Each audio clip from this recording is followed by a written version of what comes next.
This is an advanced, spoiler-free review of the pilot for Fox's The Gifted.I'll only be going into general plot details that have already been revealed, but if you're spoiler-sensitive, best bookmark this and come back after the show debuts on October 2nd.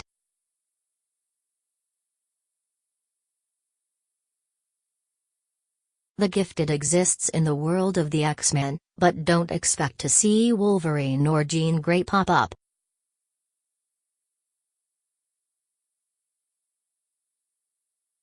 The X-Men have disappeared, along with the villainous Brotherhood, leaving the show to focus on an underground railroad-esque mutant resistance, the mutant-hunting agents of Sentinel Services, and a family caught in between.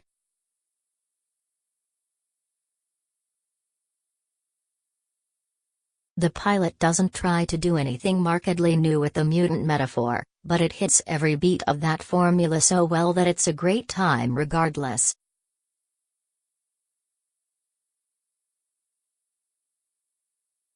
The Strucker family of Father Reed, Stephen Moyer, Mother Caitlin, Amy Acker, teenage daughter Lauren, Natalie Alyn Lind, and younger teen son Andy, Percy Hynes White, live in a middle-class neighborhood in a cushy house.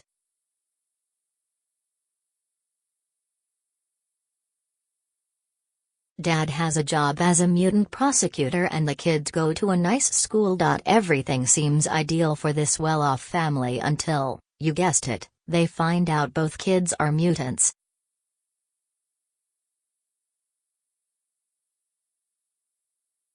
This puts them on the radar of Sentinel Services agent Jace Turner, Coby Bell, forcing them to run for their lives and seek help from the mutant rebellion, which includes Marcos/Eclipse, Chanteelle, Lorna/Polaris, Emma Dumont, John/Thunderbird, Blair Redford, and newcomer Clarice/Blink, Jamie Chung.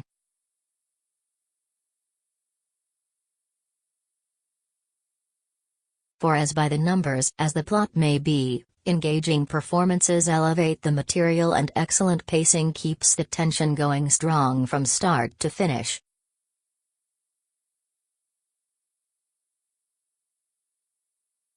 Moyer in particular is a delight to watch as he turns from a caring patriarch to an intense, desperate man grasping at ways to save his family from the horrors he himself has put others through.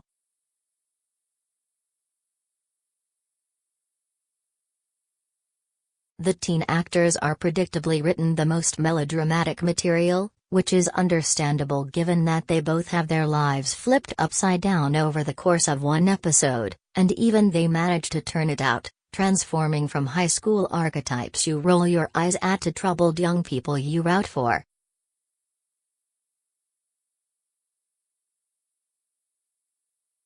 On the mutant side of things, Dumont's Lorna steals the show with her vibrancy and determinedness, to the point where it's hard not to feel disappointed her character doesn't get that much screen time.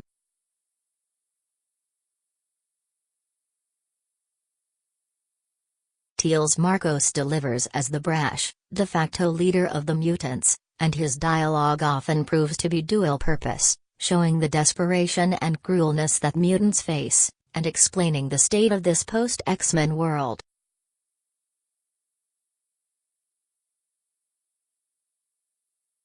Redford does a fine job as John Proudstar, but his black leather outfit makes it feel like his character didn't get the memo that superheroes shouldn't dress like that anymore.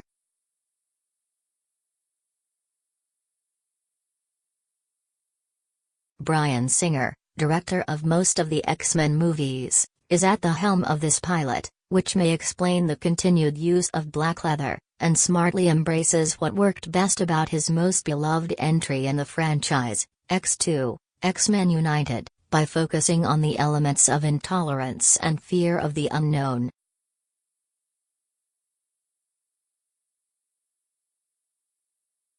There's even a coming-out scene, which, yes, we have seen before, but nevertheless pulls on your heartstrings.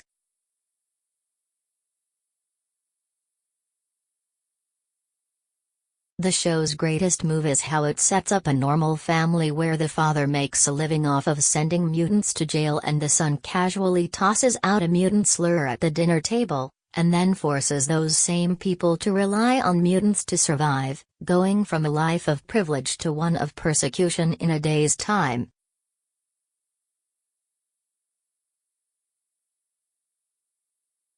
It's that sweet, sweet irony that fuels the best scenes towards the end of the episode.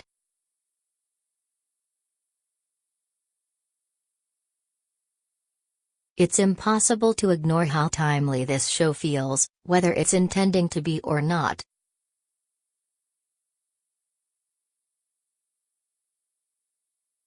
It plays up how scary the government is when they not only have the power to restrict freedoms but the right to imprison or shoot at people just for being different.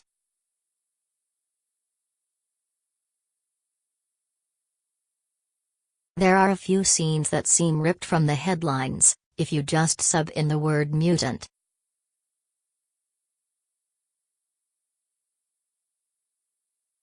Whereas Singer enjoyed making a spectacle of each mutant power in the movies, he's not afforded that kind of budget this time around.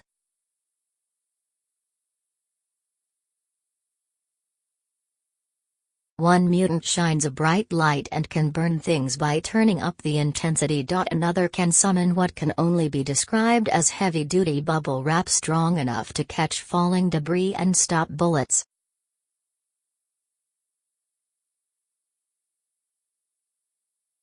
These special effects and others look fine for television, but it is perhaps a blessing in disguise that they aren't big, flashy abilities.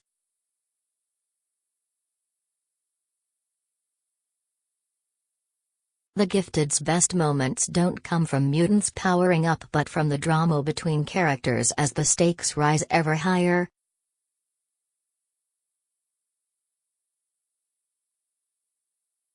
If The Gifted has any flaws, it's that it's not as ambitious as the high-concept Legion or as expansive Heroes.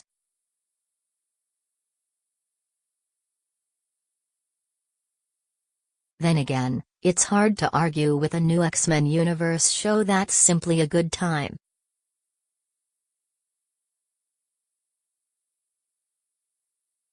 Crisp dialogue and fun action beats keep things moving. All the characters are effectively likable/detestable in their own way, and as it comes to a close you're left with a bit of adrenaline pumping through your veins wanting to know what happens next.